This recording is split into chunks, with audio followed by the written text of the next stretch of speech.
Alright, welcome. So first off, allow me to apologize for the last week. I've been beating my head against the wall trying to make just a tiny bit of progress.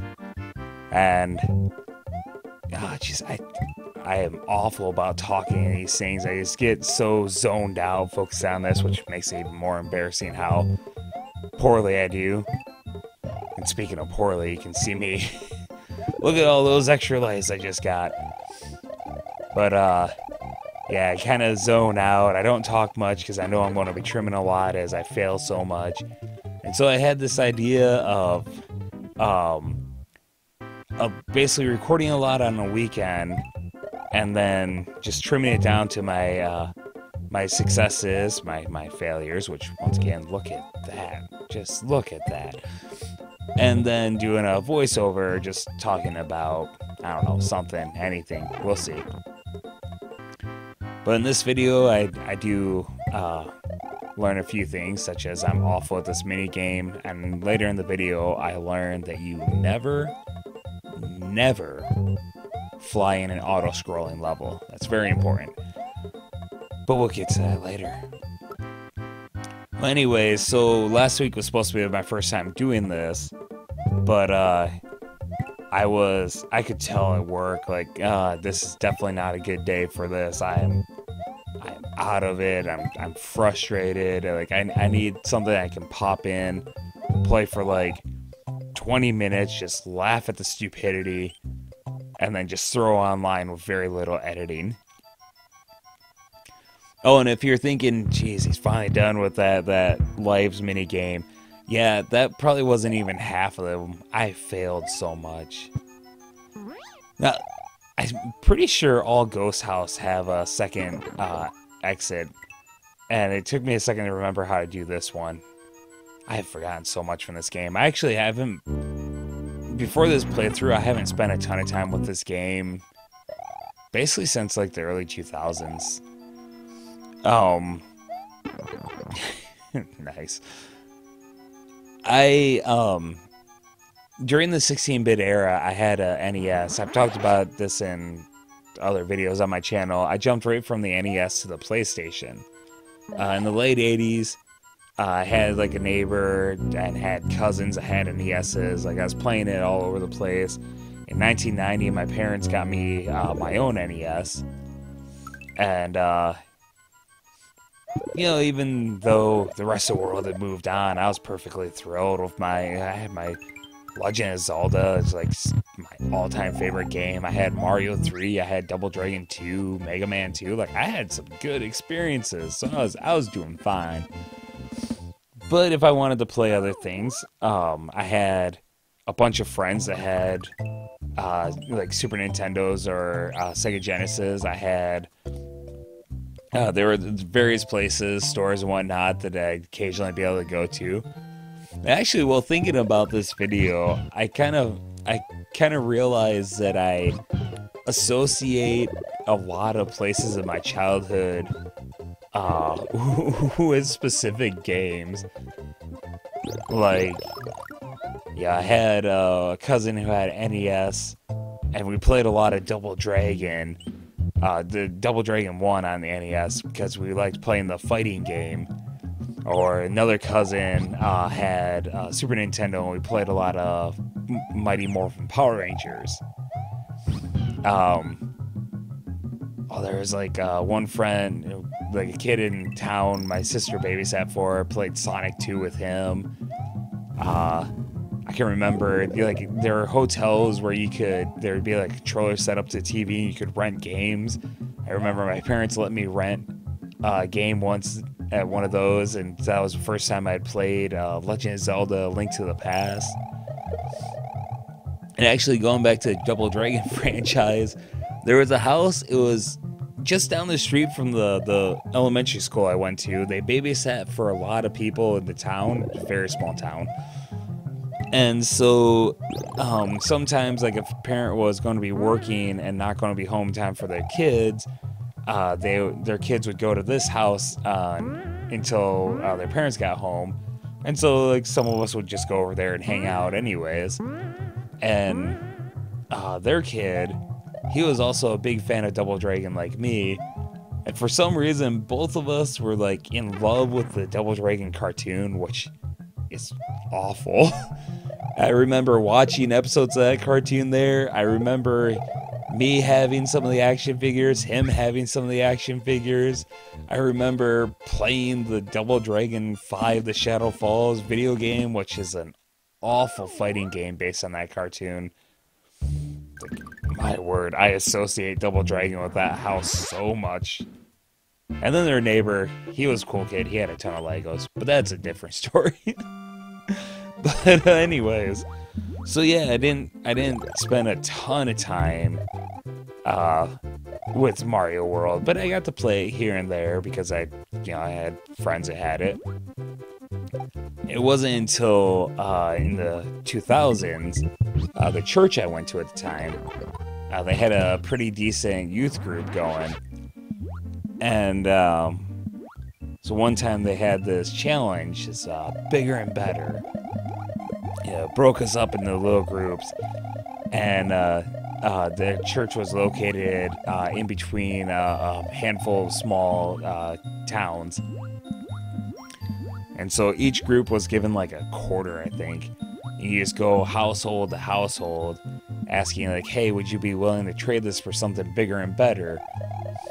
And you start off like, oh, I'll take your quarter and give you like a shoelace or something like that. I think at one point we had like a roll of toilet paper, and just slowly but surely worked our way up to one of those little like portable charcoal grills that you throw on your porch. And there was something else we had that I don't remember what, but one of the teams came back with a box that had like a NES, a Super NES, and a handful of games. I don't remember what Nintendo games they had, but the Super Nintendo, I want to say they had Super Mario World, I believe Mario Kart, Top Gear, and Super Double Dragon, which was Double Dragon 4 at the time. Actually, I don't think I was really familiar with Super Double Dragon. I remember being somewhat confused seeing the one based on the cartoon being called Double Dragon 5. So I was excited to finally play that.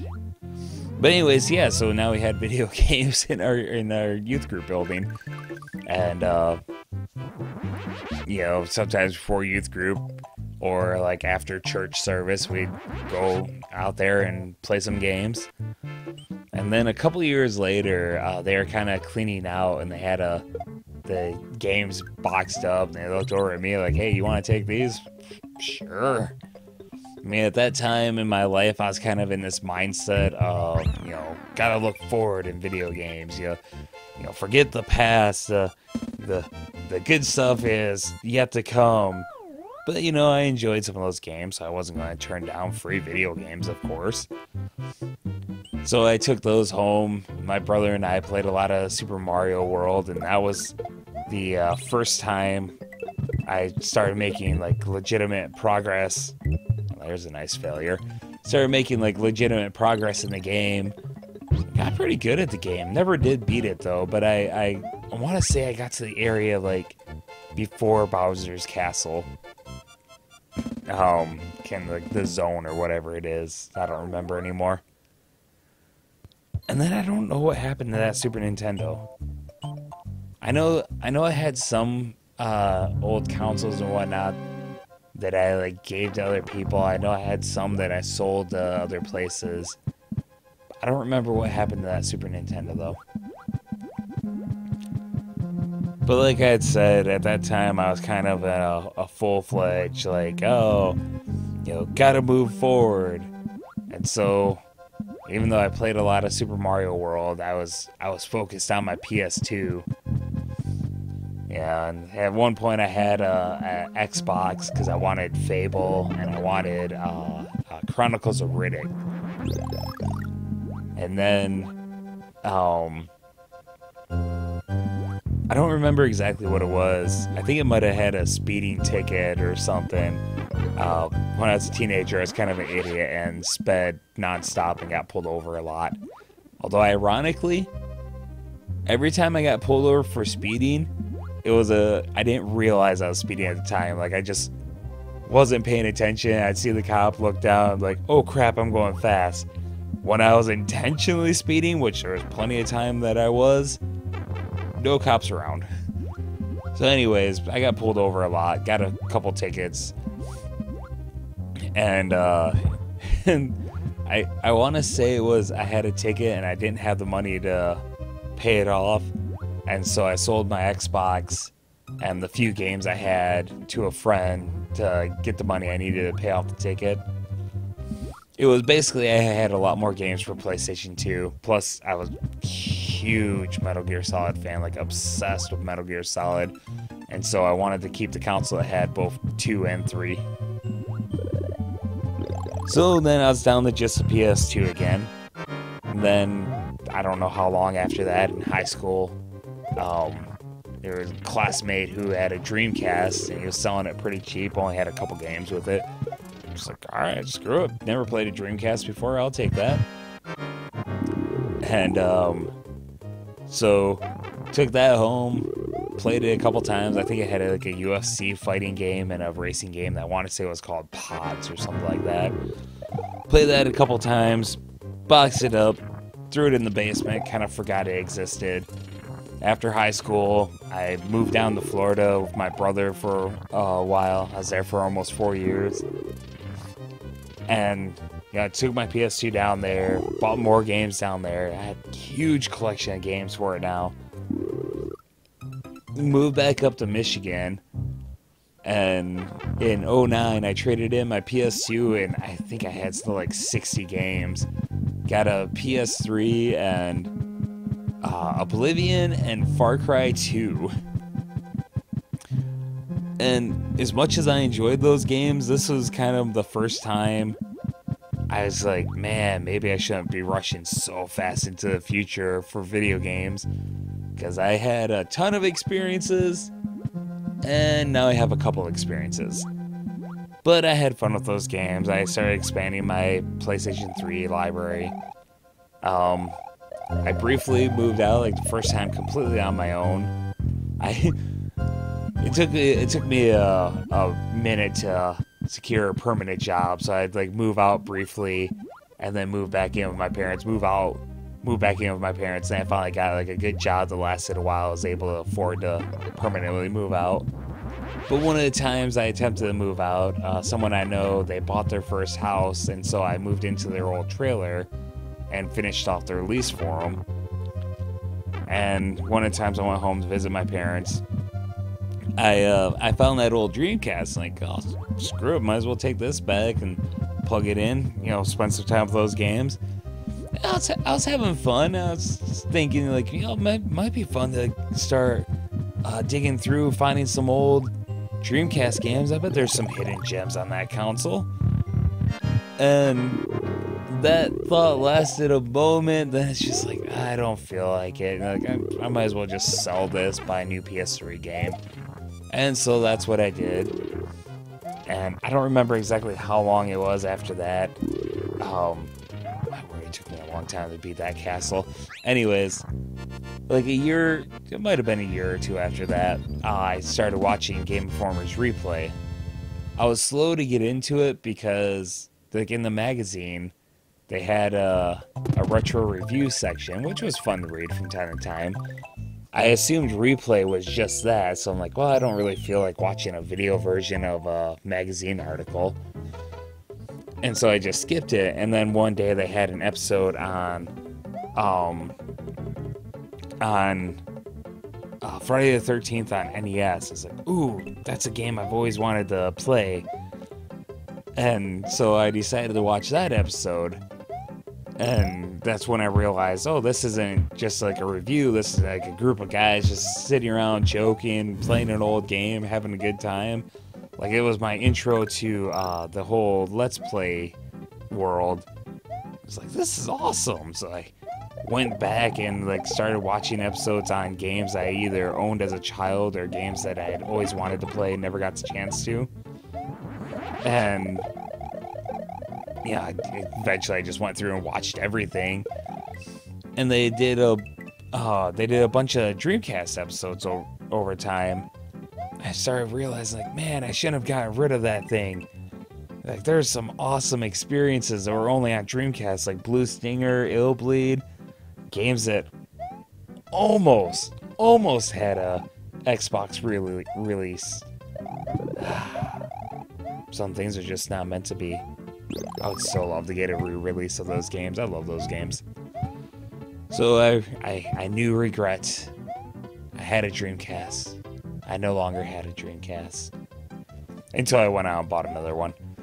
But that was a couple years later. But yeah, Replay kind of, got me back in that, maybe only looking forward isn't a good thing. I started picking up consoles that I used to own, picking up some consoles that I had never owned, and got to exploring the past, and now I'm kind of at the mindset of, I don't really like where the video game industry is going. The past is better than the future. My, how things have changed. I believe this next one might be that whole, learning when to fly. Let's see. Yep, this goes well. Hey, look at me. Look at me. Well, I tried.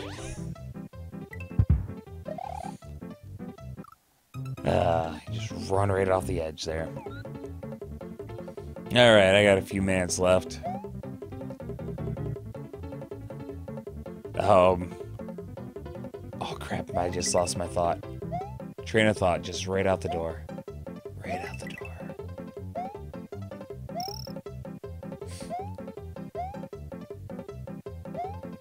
Yeah, when I first started this channel, it was my obsession with Replay that caused me to initially start my YouTube channel.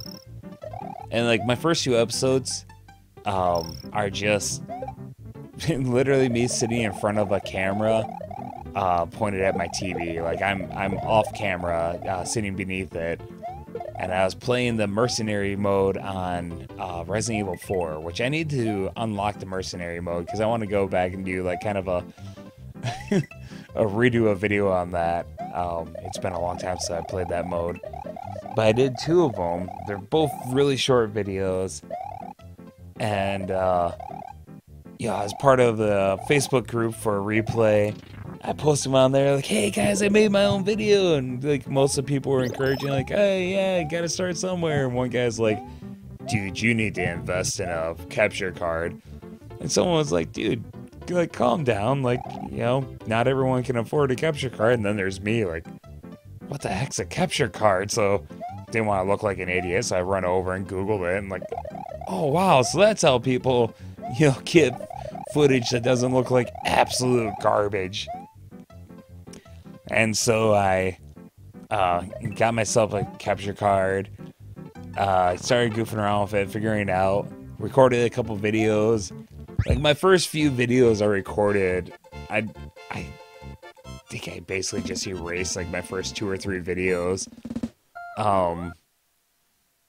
One of them, it was just such a blatant ripoff, almost beat for beat, blatant ripoff of Game Informer's Replay. The only difference being it only being me instead of a group of 3 or 4 people. One of them, I don't even know why I erased one of them. It was trying to perform a glitch on Saints Row the Third. I was able to get a vehicle into the elevator and get the elevator up to the penthouse and then drive the vehicle off the building. I actually tried recreating that video, and I couldn't get the, like, I could get the vehicle up to the penthouse, but I couldn't get it out of the elevator. So I wish I had kept that video. Oh well. I want to say now my 3rd video is me playing Serious Sam 3, I believe. Back when I called my standard, like, one-off videos to the pain, reference to the Princess Bride. The idea was I was originally, because I'm not good at games, so I was going to put it hard and just see how far I could get. To the pain. Just this channel has no direction. Just kind of like this video. I just talk about everything. But wow, just looking at this, this level is just like ugh. I'm actually coming pretty close to the end here. Killing a bunch of those guys. I think this is the last level where I am just kind of doing the mop up, and then I do one attempt at the at one of the levels exiting the Forest of Illusion. And then I do believe that's it. Yep, let's see. Let's go for my one attempt. Think I got it in me? Come on, baby, we got this. Look at that strut. Look at that strut. He knows what's up. Yeah, it's already a disaster.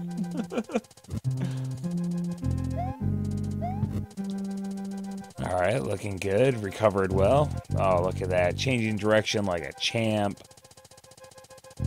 Got nothing on me, man. I don't even remember how far into this I get before I die. Ugh, almost got it there. I bet that scene right there was kind of like the genesis for a lot of people's ideas when it came to that Super Mario Maker. Just this level in general.